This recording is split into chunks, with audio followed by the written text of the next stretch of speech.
ની સરકાર બનાવવી પડશે અને રાજનીતિ ચોડે ધારે કરવી પડે. આ મૂછને વળ દેતા કેવું પડશે છીએ રાજનીતિમાં જાઓ, જેનામ જે થાય કરી લેજો. બિન રાજકીય શું હોય? આપણને મારનારા રાજકીય લોકો છે ભાજપના. આપણા ખેતરમાં થાંભલો નાખનારા રાજકીય લોકો, આપણે ત્યાં આવીને આપણી હાથબારો માગનારા રાજકીય લોકો, અને એની સામે લડાઈ બિન રાજકીય. અરે વાહ, બહુ સરસ. એકચ્યુઅલી સારી લડાઈ છે. તમને મારનારા ભાજપના માણસો, થાંભલો નાખનારા ભાજપના માણસો, હેરાન કરનારા ભાજપના માણસો ને ભાજપના માણસોની સામેની લડાઈ બિન રાજકીય ક્યારેય ન હોય. એમાં રાજકીય જ હોય ને મોરો જ હોવો જોઈએ ને ઘર ભેગા કરવાની જ લડાઈ હોવી જોઈએ. દોસ્તો, ક્યાં સુધી સહન કરવાનું? ક્યાં સુધી આ બધું ચલાવવાનું? એટલા બધા પ્રશ્નો, એની કોઈ સીમા નહીં. કંપનીના માણસો ગાંધીનગરમાં બેઠા છે. કંપનીએ ક્યારે આંદોલન કરવું પડ્યું કે ભાઈ આપણે નગરા ગામના ખેડૂતોની વિરુદ્ધમાં 3 કંપની આંદોલન પર ઉતરી? એવું થયું ક્યારે? કે રિલાયન્સ ને અદાણી પેલી બીજી ત્રીજી 10 કંપનીના માણસો મંડપ તાણીને ઉપવાસ ઉપર બેઠા, નગરા વાળા થાંભલો નાખવા દો, નગરા વાળા થાંભલો નાખવા દો. એવું થયું કેમ? કેમ કે કંપનીના માણસો સરકારમાં બેઠા છે, તમારા નથી. કોઈ દિવસ ક્યાંય પ્રાઇવેટ માણસોએ આંદોલન કરવું પડ્યું કંપનીએ પોતે કે પાણી આપો, પાણી આપો? કંપનીને પાણી મળી જાય. શું કામ? કંપનીના માણસો સરકારમાં બેઠા છે. કંપનીએ ક્યારે આંદોલન કરવું પડ્યું? અમને હેરાન કરે છે, હેરાન કરે છે. કંપનીના માણસો સરકારમાં બેઠા છે. કંપનીના માણસો સરકારમાં બેઠા છે. ગુંડાઓના પ્રતિનિધિ સરકારમાં બેઠા, મોટા મોટા માથાભારે માણસોના પ્રતિનિધિ સરકારમાં બેઠા છે. તમારા માણસો ક્યાં છે? તમારો માણસ કોણ સરકારમાં બેઠો છે એ પૂછો તમારી જાતને અને તમારા નેતાને, તો તમારા આત્મામાંથી જવાબ આવશે કે અમારો તો કોઈ છે નહીં ભાઈ. તો ન બોલ્યો હોય એકાદો અમારો હોત તો. અને જો કોઈ તમારા ન હોય તો તમારી આખી આમ આદમી પાર્ટી છે, અમારા ઈશુદાન ગઢવી છે, ચૈતર વસાવા છે, પ્રવીણ રામ છે, અમારા બ્રિજરાજ સોલંકી તમારા સંતાનો બનીને આવ્યા છે. એને જરાક આશીર્વાદ આપો તો તમારો અવાજ એ વિધાનસભા સુધી પહોંચાડશે. અને જ્યાં સુધી ન્યાય વાત નહીં પોગે, અને આમ તો ન્યાય હું પોગાડવાની, હવે એને ઘર જ ભેગા કરવાની વાત છે. એમાં હું વાત પોગાડવાની એને નહીં ખબર પડતી હોય. હું હાલે રોજ આંદોલન, એટલું બધું માણા ભેગું થાય, એ થોડા પાકિસ્તાનમાં રહેશ? સાપુ રોજ કોલેજ નહીં જોતા હોય કે નગરા ગામમાં મીટિંગ થઈ હતી ખેડૂતો કાળો કકળાટ કરે છે? પણ એને આપણી પીડા દેખાતી નથી. શું કામ? હમણાં વિધાનસભાનું સત્ર ગયું તે આપણા ગુજરાતના પરમ આદરણીય મહાસન્માનનીય શ્રી શ્રી શ્રી શ્રી ખેડૂત નેતા કિસાન મંત્રી જે છે, એમણે મને પોતાને વિધાનસભામાં એમ કીધું કે ગોપાલભાઈ, તમે અહીંયા વિધાનસભાની અંદર ઉભા થઈને ખેડૂતોના નામે બધું બોલ કરો છો કે ખેડૂતોને આમ સમસ્યા છે ને ખેડૂતોને તેમ સમસ્યા છે, તો મત કાં ભાજપને દઈ આવે છે? આવું મને કીધું. વાત તો એની સાચી છે કે સમસ્યા છે તો મત કોણ દેશે? કાં તો એનો અર્થ એમ થયો કે સમસ્યા નહીં હોય, કાં તો એનો અર્થ એમ થયો ભલે સમસ્યા, બટન તો ભાજપનું દાબવું. કૃષિ મંત્રી મજાક ઉડાવે છે આપણી ન્યાય મંદિર સરકારમાં. એ એમ કે છે કે મત શું કામ દેશે અમને જો સમસ્યા હોય તો? હવે તમારે નક્કી કરવાનું સમસ્યા છે કે સમસ્યા નથી. એ સાબિત કરવું હોય તો બટનથી નક્કી થાય. સમસ્યા નથી એમ જો સંદેશ ગાંધીનગર મોકલવો હોય તો કીચડનું બટન દબાવવાનું. અને બહુ સમસ્યા અમારા જીવનમાં છે એવો મેસેજ ગાંધીનગર મોકલવો હોય તો હાવણા વાળું બટન દબાવવાનું. આ કીચડ વાળું બટન દબાવો છો એટલે ઈ એમ માને છે કોઈ સમસ્યા નથી, કીચડ જ કીચડ, મજા જ આવે છે પબ્લિકને. ઈ એમ કે છે કે કોઈને સમસ્યા નથી. ખેડૂતો ખુશખુશાલ થઈ ગયા છે નરેન્દ્રભાઈના રાજમાં. તમે કયો ભાઈ, થઈ ગયા ખુશખુશાલ? છોકરાના વ્યવહાર થતા નથી, ખુશખુશાલ ની ક્યાં વાત જ રહી. કેટલાય બચારા આપણા ભાઈઓની એમનામ તારીખ વહી ગઈ, એકય માગું ન આવ્યું. અમથું કોઈ બતાવે તો એમ થાય બતાવ્યું, કોરી તારીખો વહી ગઈ. નરેન્દ્રભાઈના રાજમાં કે ખેડૂતો ખુશખુશાલ છે, લઈ જવા બધાના અમારા હાસો. ભાઈ કે ખટારા ભરાય એમ છે. તો આ મત કોણ દેશ? જરાક આપણા દિલને પૂછો ભાઈઓ, મારા વડીલો, જરાક પૂછો કે કોણ મત દઈ આવે છે આને, અને હું કામ આને મત દેશ? એવું તો હું એનામાં કલાકારીગરી છે કે એવું તો હું આપણને એને દઈ દીધું છે કે 30 વર્ષથી લાગ લગાટ મત દીધા કરે છે. ક્યારેક તો આપણે ઊભા રહીને પાછું વળીને જોવું પડશે કે આપણા હાથે જ આપણે આ શું કરી રહ્યા છીએ. આ અમારા વિસાવદર વાળાએ મને મત દીધા, અહીં સુધી મજા આવી કે નહીં? કયો જઈ, કેવી મજા આવી? હારી મજા આવી? થોડી થોડી? કાંઈક હારો માણા જો આપણા હાથે ચૂંટાઈ જાય ને તો એનો રોનક છે દેશ દેશ સુધી જાય. અને અમે ત્યાં ચૂંટાણા તો મેણા મારે છે કે તમે મત નથી દેતા એટલે તમારા કામ નથી થતા. આ મોરબી વાળાએ દીધા હતા તો એને કેમ માર માર્યો? જ્યાં નથી ચૂંટાય એમ ત્યાં મેણા મારે ભાજપ વાળા. તમે મત નહીં દો તો તમારું કામ નહીં થાય. આખા વઢવાણમાં, સુરેન્દ્રનગર, આખા જિલ્લામાં બધું ઉપરથી હેઠે સુધી ભાજપ વાળા છે. તો આવે જ પાણી ઠેઠ થી ઠેઠ સુધી ભાજપ. કોંડ ગામમાં તો તાલુકા પંચાયતના પ્રમુખ બન્યા તોય પાણી ન આવ્યું. થાંભલા આવ્યા સીધા. શું કામ? એ કે આ ટીંગાઈ જાવ ગળે દોવડું બાંધીને. એ હાટું ખેતરમાં નાખ્યા છે. થાકી જાવ તો આ ટીંગાઈ જાય એટલે કામ પતે. સરકાર તો ઈ જ કરવા બેઠી છે કે તમારે આઘું જવું નહીં નાન્યા, કેમ કે ઝાડવા શેઠે રહેવા નથી દીધા કોઈ. નકર પેલા ઝાડવે ટીંગાતા કોંગ્રેસના રાજમાં. હવે એ કે ઝાડવા નથી. સરકારે ખેડૂતો માટે ખૂબ સારી સુવિધા કરી છે. ખરેકના ખેતરમાં એક થાંભલો લટકી જવો હોય વાર ન લાગે. આવું હોય કઈ? સરકાર હોય કોના માટે? કંપની માટે હોય, જનતા માટે? કયો છે બધા? કયો કઈક આમાં માઇક માંથી અવાજ જાય નહીં, કાંઈક સાંભળતા હોય અમારી વાત તો ધ્યાને લે.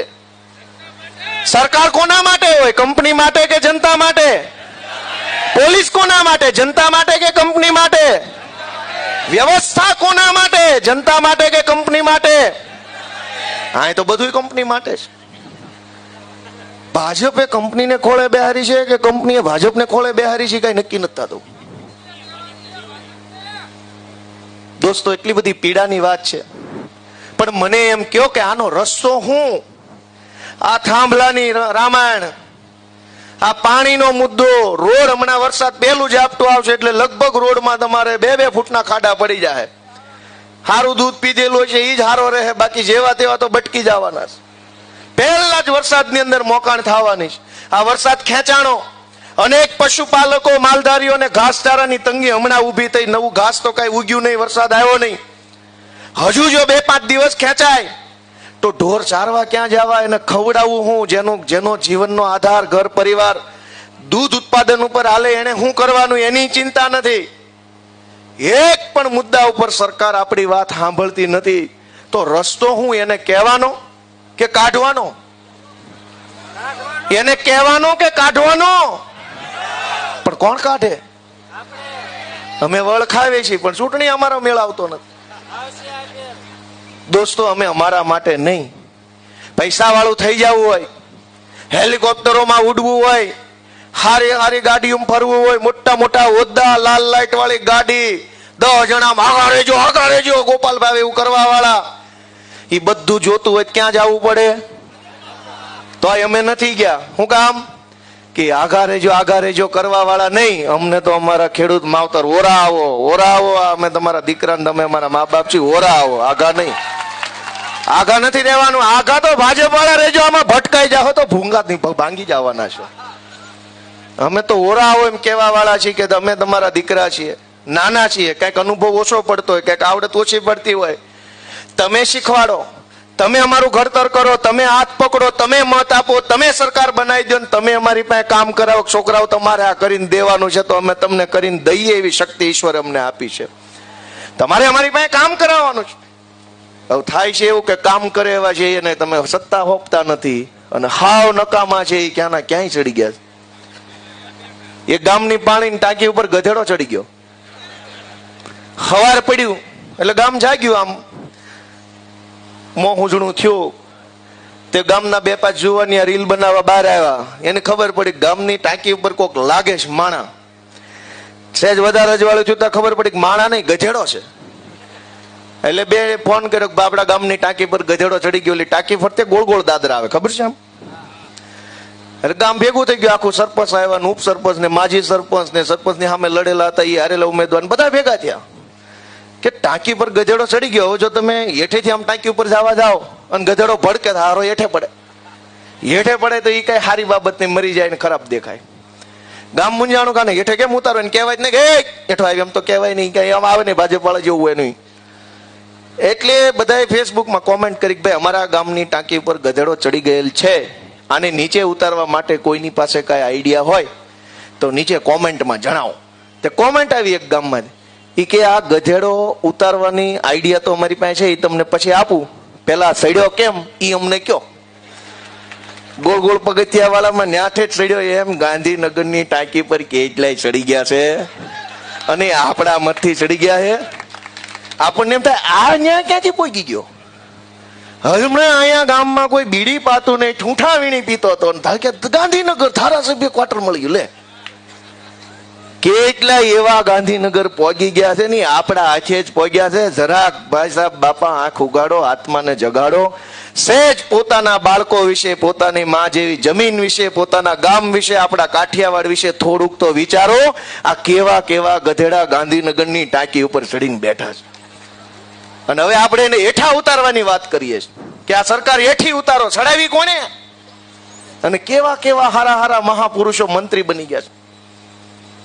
એક નયા પાંચિયાની કઈ માહિતી ન હોય, મંત્રી થઈ ગયા, સંત્રી થઈ ગયા, તંત્રી થઈ ગયા. એની કરતા તો તમારા છોકરા વધુ ભણેલા છે. જરાક બધા યુવાનો જાગે એવી હું તો વિનંતી કરું છું.